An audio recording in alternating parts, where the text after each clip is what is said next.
পোশাক শ্রমিকদের বকেয়া বেতন পরিশোধ এবং বন্ধ পোশাক কারখানা খুলে দেবার দাবিতে জাতীয় প্রেস ক্লাব থেকে অবস্থান কর্মসূচি পালিত।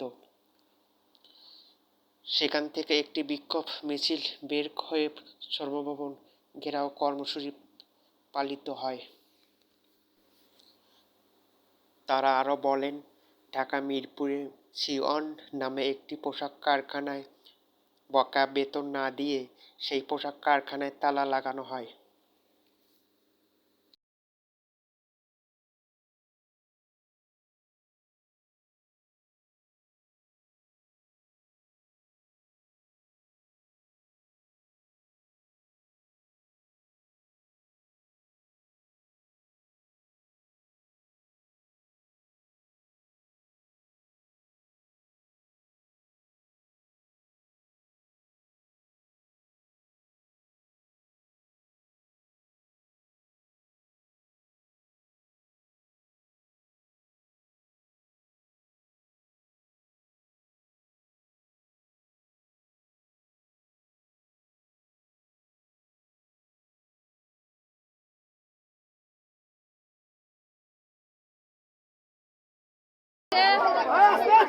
মিরপুরে অবস্থিত সিওয়ান বাংলাদেশ লিমিটেড এই কারখানার মালিক গোলাম মাওলা সুজন সাহেব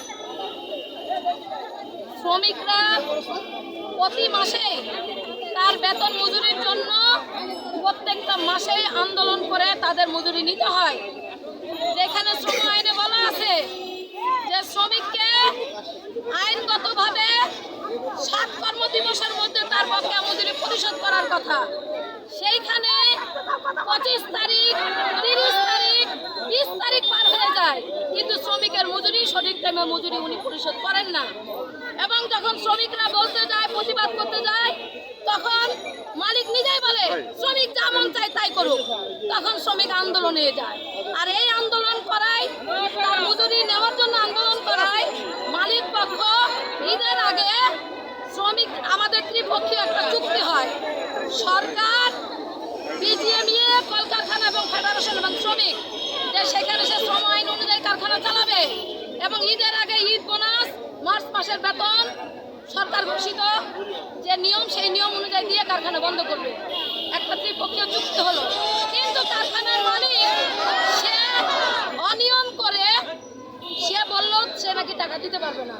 তার পরক্ষণে ডিজিএফআই, এনএসআই, কলকারখানা, বিজিএমইএ, শ্রম দপ্তর সবাই সহযোগিতা করে শ্রমিকদের মার্চ মাসের বেতন, ঈদ বোনাস দিয়ে শ্রমিকদেরকে গত 8 তারিখে 8/4 তাদেরকে ছুটি দেওয়া হয়, ঈদের ছুটি। কিন্তু দুঃখের বিষয় হলো রাত্রে 12টা পর্যন্ত আমরা শ্রমিকের বেতন মজুরি দেওয়া শেষ। মালিক একটা অসাধু ব্যবসায়ী এবং সে কি করছে, শ্রমিকের ঘাম এবং তাদের অধিকার বঞ্চিত করার লক্ষ্যে তিনি রাত 3টার দিকে তার দারোয়ানকে দিয়ে সে একটা নোটিশ টানায়। কি নোটিশ? যে 13-1 ধারায় কারখানা তিনি অনির্দিষ্টকালের জন্য বন্ধ করেছেন। কি